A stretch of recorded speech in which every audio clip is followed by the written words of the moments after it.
So it was reported a lot when you were at Wisconsin and then you came back for like Big Ten tournaments and stuff that you were the ball boy Yep. for the Bulls.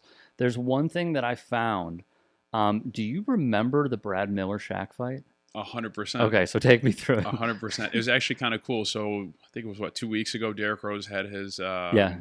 retirement night, little dinner and festivities, and so after, it was like friends and family had a dinner at Tao, Cool. and then after you could like go out, go to the club, and for me, as you just said, with being a ball boy, I grew up around a lot of these guys. So, Luol Deng, I've known for a while. Joakim, I've known for a while. Derek, I mean, fun fact, Derrick Rose's first house, his townhouse that he got, my mom found it for him. Oh, okay. So, it's crazy. And then, like, obviously Brad Miller. But it was funny. I ran into Brad Miller, and he's like, obviously we said hi to each other, and he goes, I got to ask you a question. I was like, what's up? He goes, can my wife take a picture with you? I was like, absolutely. He goes, she's a diehard Kings fan.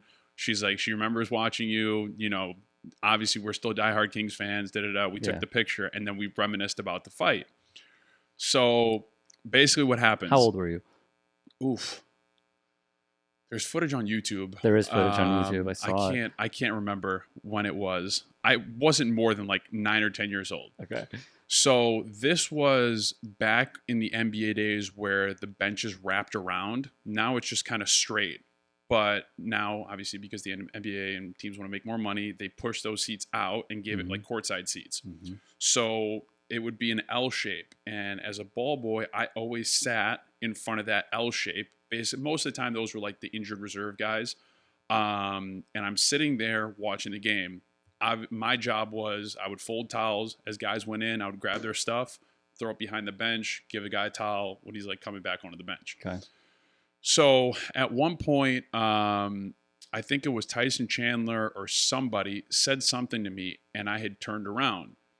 I'm not paying attention. Says something, jokes, and as I'm turning around, Shaq falls directly on my legs. Mind you, I'm 8, 9 years old. 300-pound guy falls on my legs. I'm freaking out because they're like going at it. They're hitting.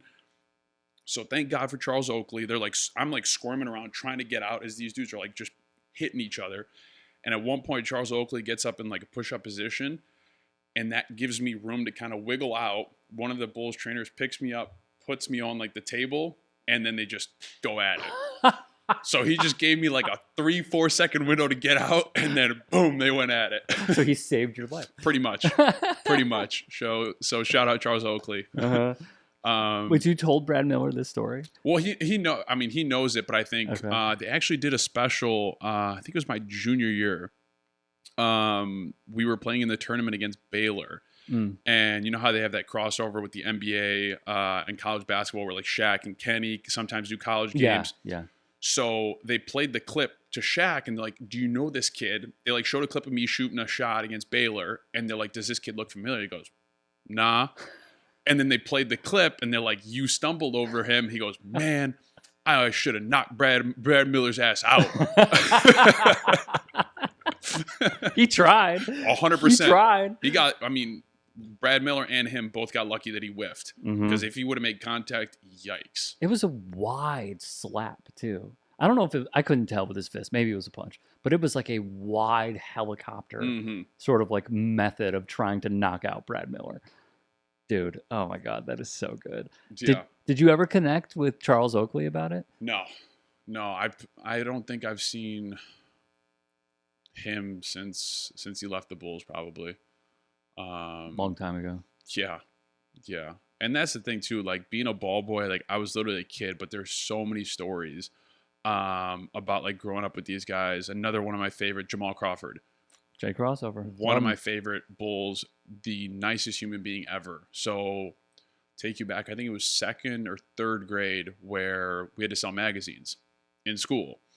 So like I went to my dad's office and like, a couple people brought like Men's Digest, whatever, Bull, like random magazines. And I think it was maybe like 2 days before it was due. And I was like under my quota that I had to sell. And I stumbled upon Jamal and I was like, hey, do you want to buy some magazines? He goes, sure. He's like, how many do you need to sell? I was like, well, I'm like 6 under. He goes, oh, just give me 6 then. I'm like, well, which ones do you want? He goes, it doesn't matter. Just pick any 6. He's like, that you might think I like, and I'll buy them. I was like, done. And from that day on, I was like, wow, he did not have to do that, but he bought like 6 subscriptions for like a year or 2, whatever the case may be. And, you know, just the nicest human being ever. Yeah, I haven't encountered any negativity towards him at all. Like never. No one ever like disrespects, because a lot of NBA guys now go into media, right? He does media stuff for TNT. I've never heard anyone say, I don't know what Jay Crossover was talking about. Because he not only knows ball, he played at University of Michigan, he played for many teams, but he is he's like the embodiment of a well-respected NBA player. Him and JJ are one of the 2 few guys that I really enjoyed hearing speak. Like when JJ was doing First Take stuff and he was like really leaving Stephen A speechless, I was like, man, I love this. I love this. But both of those guys, like you said, I think they were very well respected, but they're also like well-spoken. And I don't think when they were talking and analyzing games, it wasn't like clickbait. You have a lot of these guys now where it's just like they'll say wild takes just to get clickbait and get more attention, get more views, which it's fine. I get it. Like you want to make money, you want to get views, it's fine. But at the end of the day, like, you know, you're not giving the best insight or the best look into the game. You know, you might be bad-mouthing people that are your boys or that you played with. So it's not the best look, you know. So I think, you know, instead of kind of growing the game, we're growing picture of the game, if that makes sense. Like we're painting an incorrect picture and kind of painting these guys in a different light than they should be painted.